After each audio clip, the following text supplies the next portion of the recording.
Coucou les mômes, j'espère que vous allez bien. Donc vous l'aurez deviné, avec mon petit pull de Noël, on commence à en parler.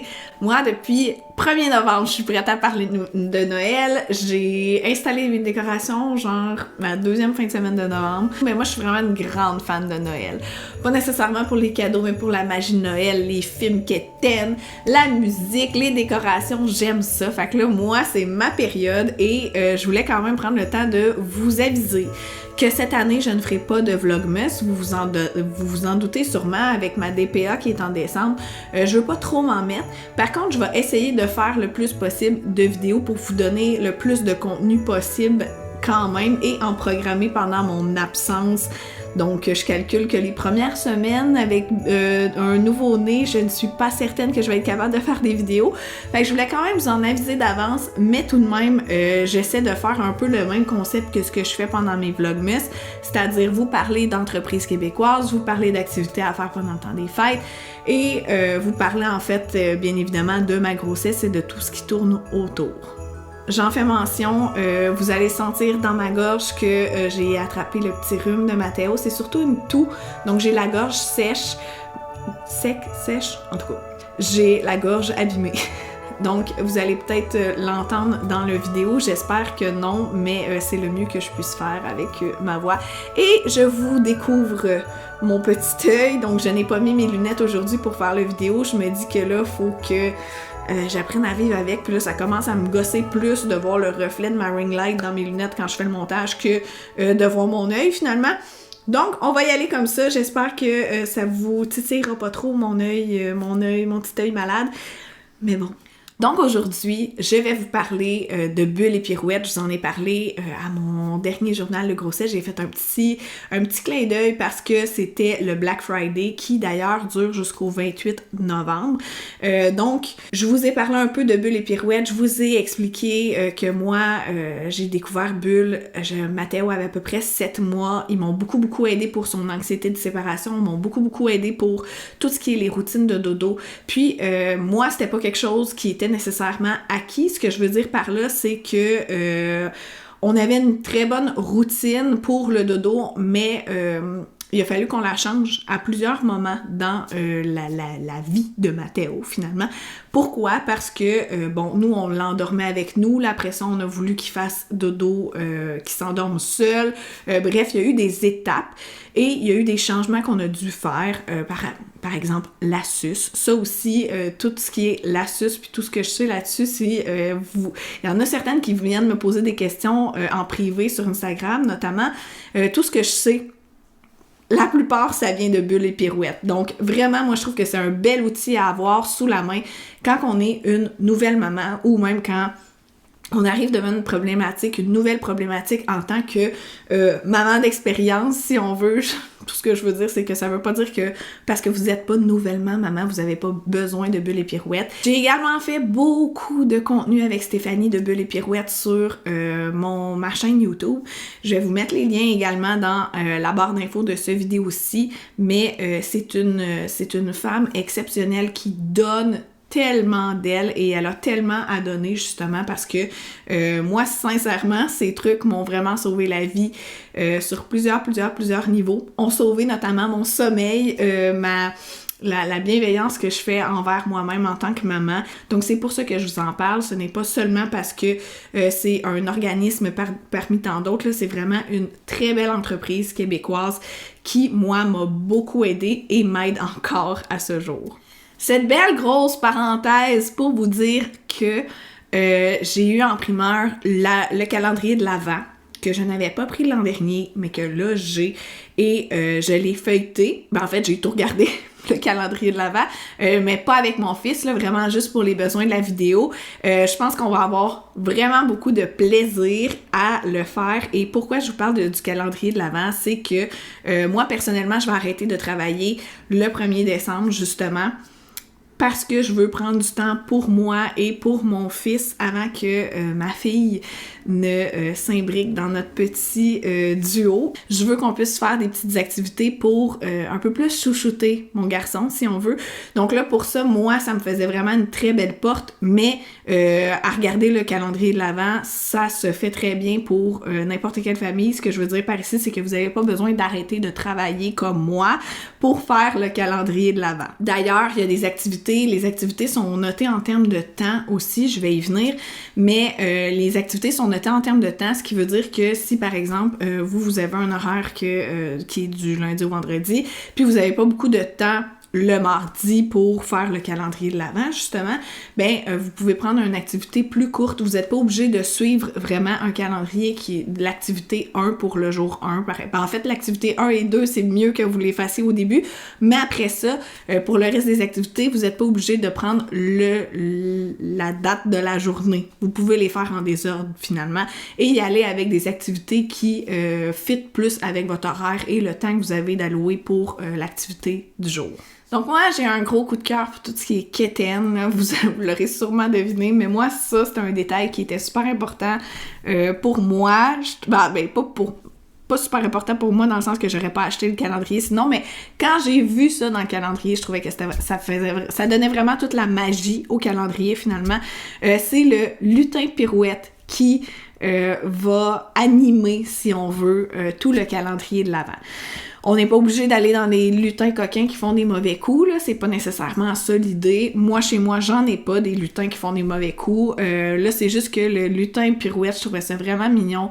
C'est ça qui anime tout le calendrier de l'Avent, toutes les explications. Ça donne un petit niveau de plus de magie à l'activité de Noël, finalement. Donc, pour chaque activité, il y a vraiment un tableau qui va avoir le mot du lutin, qui est un peu une mise en contexte, si on veut, de l'activité. Après ça, on va avoir la durée de l'activité. On va avoir des explications sur l'activité, parce que ben beau la mise en contexte du lutin, mais là, il faut le comprendre également.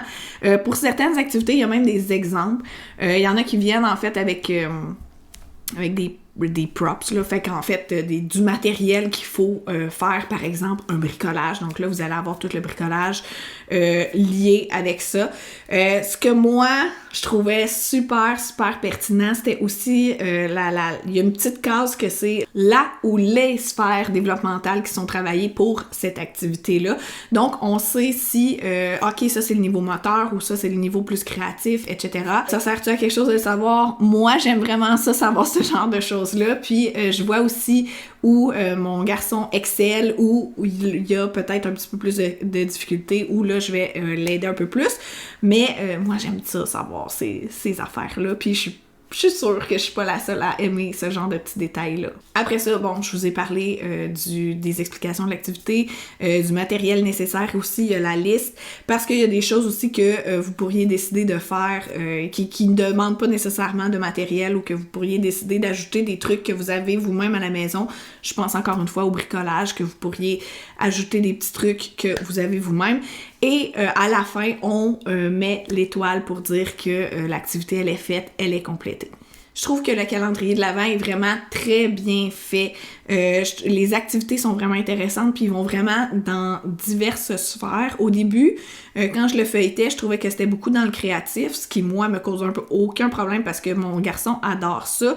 Mais pour celles pour qui que vous dites « Ouais, moi, mon gars, il aime pas tant ça, les bricolages » ou « Ma fille, elle est moins là-dedans », il y a vraiment beaucoup d'autres activités, justement. Il y en a qui sont beaucoup plus moteurs. Il y en a d'autres qui sont des recettes.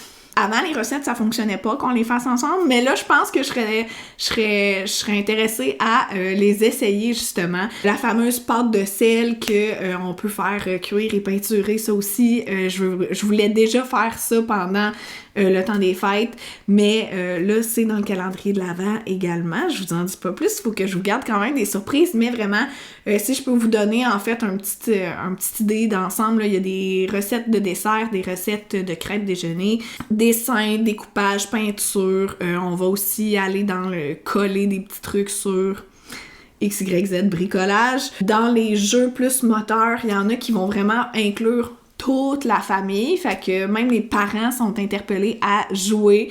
Il y a des jeux de cache-cache qui sont tweakés pour que ce soit plus niveau temps des fêtes, des courses à obstacles. Fait que on va vraiment dans toutes les sphères, je trouve, du développement de l'enfant. C'est en fait ce que j'aime le plus de Bulles et Pirouettes.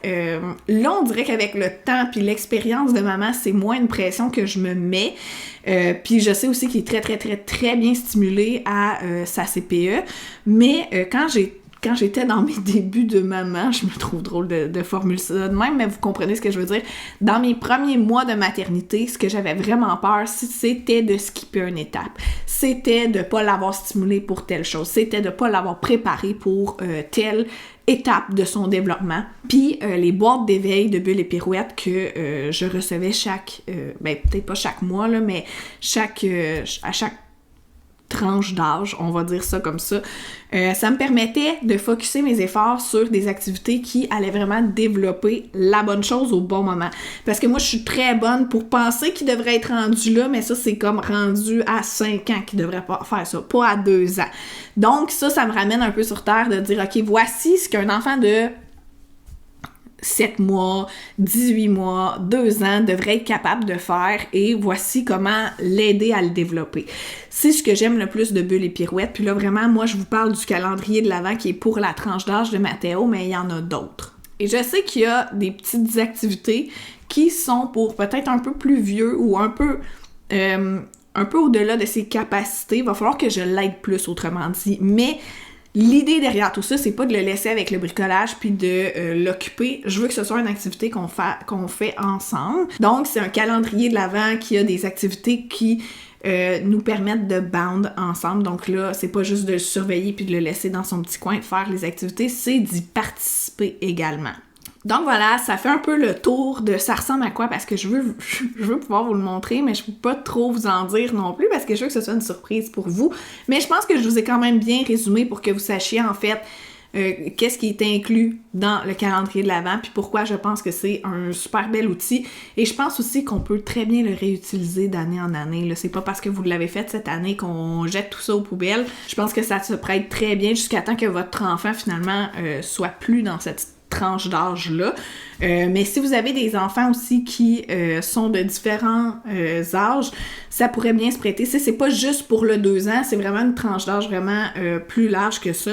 Donc, ça peut bien se prêter. Ça ne se perd pas après 1 an, puis on peut continuer en fait de l'utiliser ou de s'en inspirer pour d'autres activités pendant l'hiver, mettons. Donc, ça fait un peu le tour de ce que je voulais vous parler aujourd'hui. Si vous avez des questions, que ce soit sur le calendrier de l'Avent, les activités, ou sur Bulles en général, si vous voulez que je vous dise ce que j'ai pensé de telle formation, j'en ai fait vraiment beaucoup. Je les ai pas toutes faites parce qu'il y en a vraiment beaucoup aussi, mais j'en ai fait vraiment plusieurs, puis je pourrais vous aiguiller puis vous dire celles que j'ai préférées. Donc, n'hésitez pas à venir m'écrire en commentaire ou encore à m'écrire sur Instagram comme vous le faites déjà si bien.